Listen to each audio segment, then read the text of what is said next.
Welcome back, everybody. In this video, I'm gonna do a couple clips in between, and so most of it's just gonna be me responding to our current incumbent, along with our current vice president, who is actively running the campaign for the incumbent, and along with the message to the rest of the team on the union. So without further ado, we're gonna jump right into this, and I'm going to be sharing a page or a picture from my personal Facebook page that was used to run a smear campaign against me and attack my character. But furthermore, they're also attacking other members. So this is where I need to first off by drawing that line in the sand on saying, look, I'm more than welcome to be subject to criticism, attacks, questions. However, my supporters, they're off limits. There's no question about that. I want to make that very clear. So starting there, I'm going to start with, hi Daniel. First off, I value maintaining a respectful environment on my personal Facebook page, and I kindly request that you refrain from using it as a platform for smear campaigns, negative campaigns, or personal attacks. If there's genuine concerns or discussions to be had, I'm always open to addressing them in a constructive manner. Thank you for your understanding on this.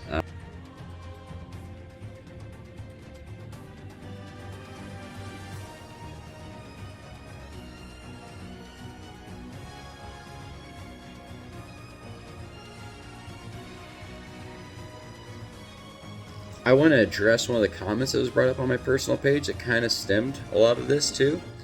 The comment was, sad the one doing all the bullying is a Buddhist, as they aren't they supposed to be peaceful?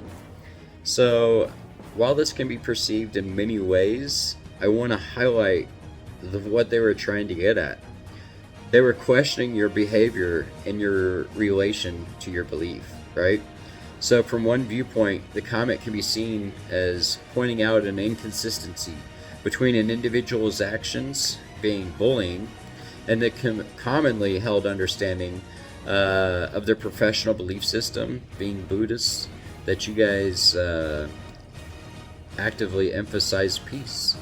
So when you're the very first person attacking me, per se, on a typo such as steward to Stewart from my phone, making an autocorrect, that's what they're referring to.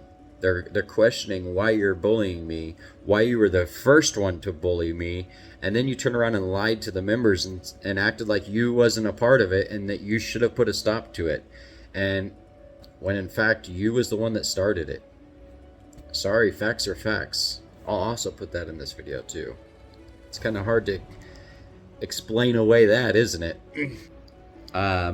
Next thing, I want to address Daniel as well on how I value open and honest communications. There have been instances where I've observed reactions based more on emotions rather than objective facts at hand.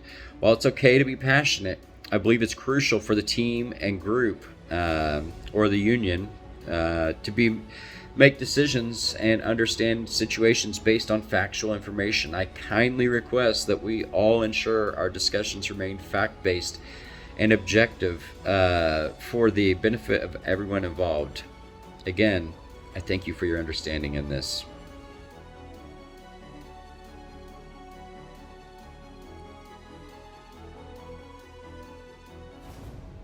The next thing that I want to kind of touch base on is also with Daniel, and that's going to be discussing the matter that's been on my mind. In past conversations, there was instances where similar comments were mentioned, and I recall you being among the first to share them.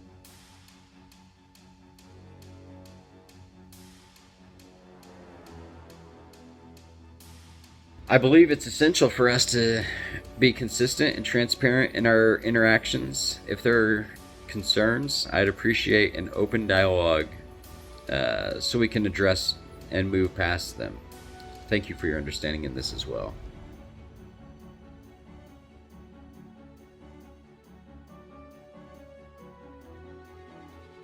Next will be me addressing the team here. And so Hello, team. I want to take a moment to reflect on our union's core values and missions. As we all know, positions within our union are voluntary, stemming from a genuine desire to serve and represent our members' best interests.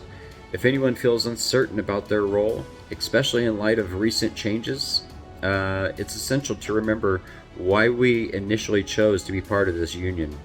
Our commitment should be to the cause of our fellow members rather than to individuals.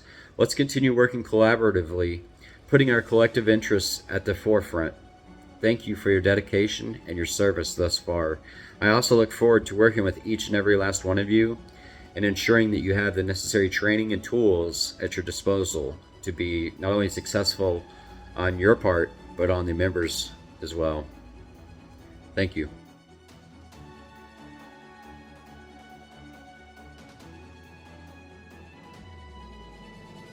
Back to Daniel. So, hi Daniel. I've noticed that select portions of my comments have been made, highlighted, and shared, which then are taken out of original context. May convey a different meaning than intended.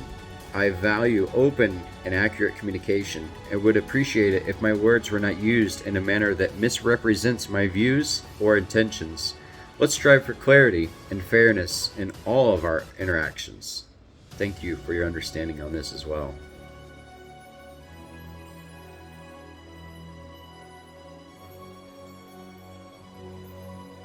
Lastly, to our incumbent, Shannon Ellis.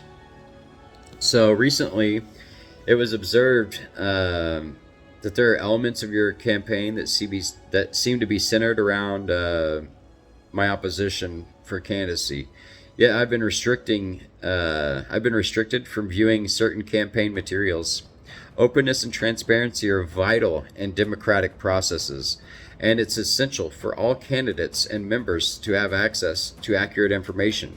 Additionally, I'm concerned about misrepresentations regarding my interests behind the private group of members. I believe that direct, honest, open dialogue and debate can help clear up misunderstandings. It also is in our collective interest to ensure our campaigns are conducted professionally and truthfully for the benefit of all members. I hope we can address these concerns constructively. This would include you making your page not private no more. As I'm a firm believer, if you're not willing to confront me as your opposition, that speaks volumes on your willingness to confront management. I hope you understand where I'm coming from, and I thank you for your understanding on that as well.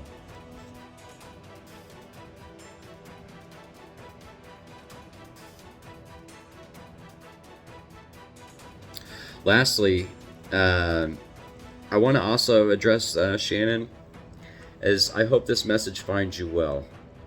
I'd like to respectfully bring up an observation that was related to the terms outlined in our collective bargaining agreement, our CBA.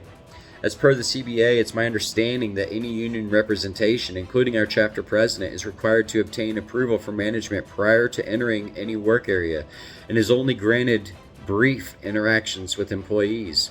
Recently, it was observed an extended interaction involving yourself and another employee's next of kin on the clock.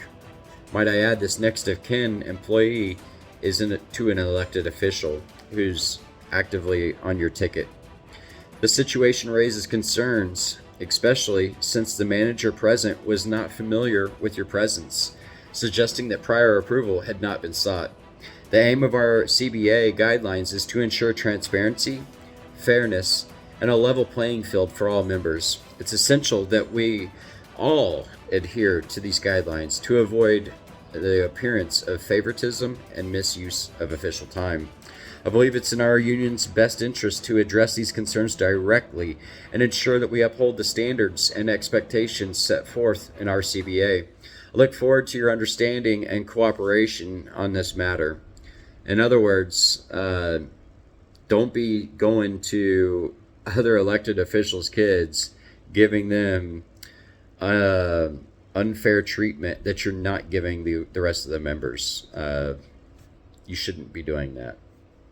Also, with you being the chapter president, it should be very clear to you that Article 9 very clearly covers this. And just for your records, I'll go ahead and throw it up on the screen for you, as there's P, Q, and I believe R that cover this.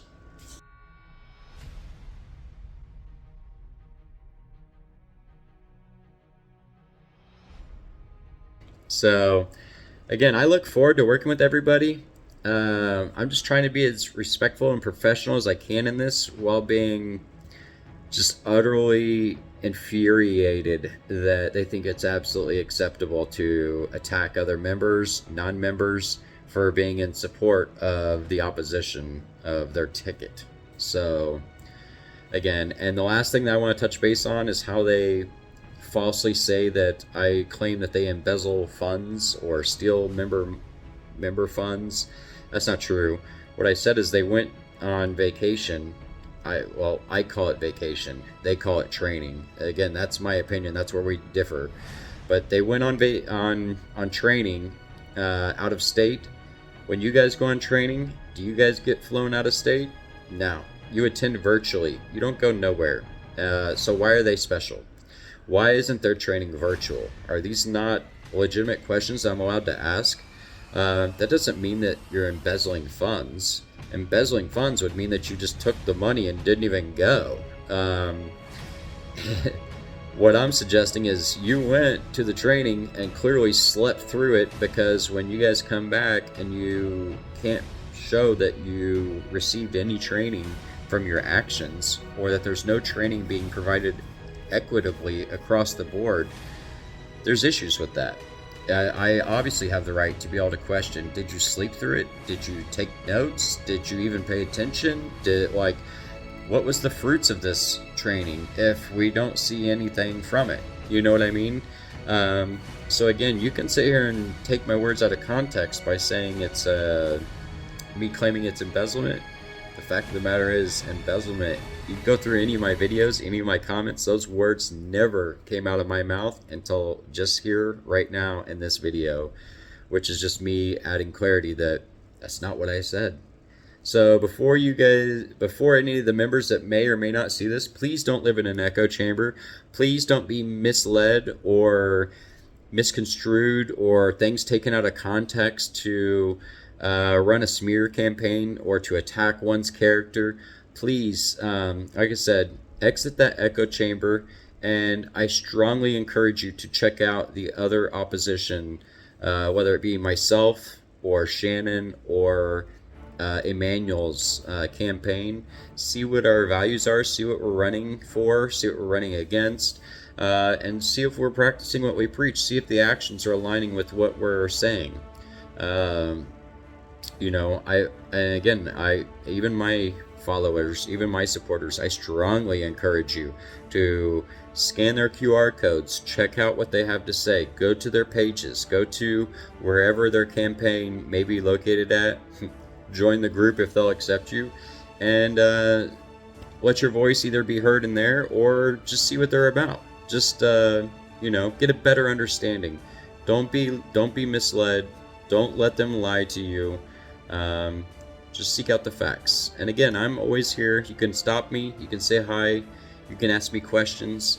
At the end of this video here, I'm going to add a couple minutes at the end, and I'm going to add in screenshots, full screen. You can pause it again, so that way you can get full clarity. And again, full transparency, I don't have to add this stuff. I'm just doing this out of the kindness of my heart to give you a better understanding of who I am and what I'm about, and not only that, but my experience and my capabilities. So at the end of this video, right after this, I'm going to go ahead and put up my meeting notes for my grievance that I self-represented in. Keywords, self-represented. The union didn't represent me in this one. The union actually did represent the same exact grievance charge. However, they failed. I had to wait 90 days, and then I filed the exact same grievance over the exact same charge. The only difference is they brought zero documents to the table, I brought a 38-page grievance, and you're going to see the notes with bullet points for each of my issues that I highlighted in that. And I strongly encourage you to pause the video and look at the IRMs that I referenced, to look at the CFRs, that's Code of Federal Regulations, that I referenced, to look at the CBA, which is our collective bargaining agreement, also known as our national agreement, our contract. You can see how I referred to that. I also utilized OPM definitions, so that way if there was words that they were unsure of, that was also included. There's IRM references in there, so if you're unsure what an IRM is, it's the Internal Revenue Manual, what you use for your job every single day. Fun fact, there's a manager's IRM that gives instructions on how managers are supposed to do their jobs. I also utilize that. So, please, again, I encourage you, stop, pause the video, read that full oral reply, and see if read that full reply and just see if I know what I'm talking about. Just see if the things that I referenced actually line up with what it's talking about in there. You can look up the articles in there. I'm also going to attach in my 12-450 mid-year progress review from when I was a manager, so you can see my experience and my performance when I was a manager, and how it talks about how I developed my employees and how I was following ethics and code of conducts to a T, and how I quoted our contract, and how there's so many different things in there that talks about my experience and how well I did. I, again, strongly encourage you to check that out. I'm going to also attach that in here. And again, this is not something that I'm required to put out there, as this is all clearly PII on my own behalf. However, I'm transparent. It's a core foundation of mine. So I want you to see this. I want you to be able to see the experience and the knowledge that I bring to the table, so that way when these people sit here and continue to mislead you by saying that there's zero experience or zero knowledge, you can clearly combat that with these photos and with this proof. Lastly, the decision that I'm going to include is the fruits of the labor. So when I did self-represent, what happened with it? What was the results? We'll include that too. So there's no hiding of anything. You'll see the case that I not only built for myself, but it's how it would look if I were to build one for you as well. And if I was president, what I would expect my stewards to build for on behalf of their employees to be that extensive and that much overkill, as we want to win. We don't want a 20% or less win rate. So please take time to look these 3 different ones over. Look at the results. See if I got what if I was seeking. You can look in the initial response where I am still combating my grievance in the notes of showing what I was requesting, and then compare that to what I got in the determination. I mean, it's very clear. I won on all levels. And again, I want to emphasize on the same exact charge on this, that 5 different union reps, including our chapter president, personally promised that she would handle and take on. She turned around and handed back to the same rep that failed.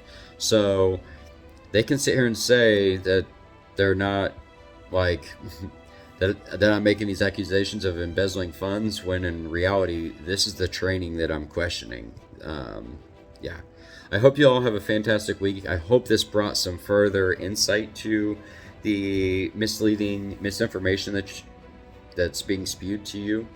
And again, please take time wherever you need throughout this video to pause and get a better understanding of what was being said, how it was being said, and how it was being taken out of context, or how it's being used to attack one's character.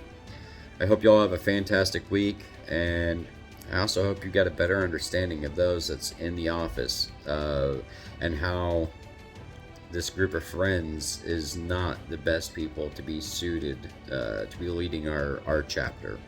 The next thing that I want to address is also to Daniel.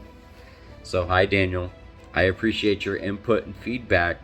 However, I'd like to clarify that I do have experience in representing myself, as evidenced by the screenshots that I'll include here at the end of this. I also believe it's essential for us to have accurate information when discussing matters related to my experience and qualifications. Let's ensure our conversations remain fact-based and constructive. Thank you.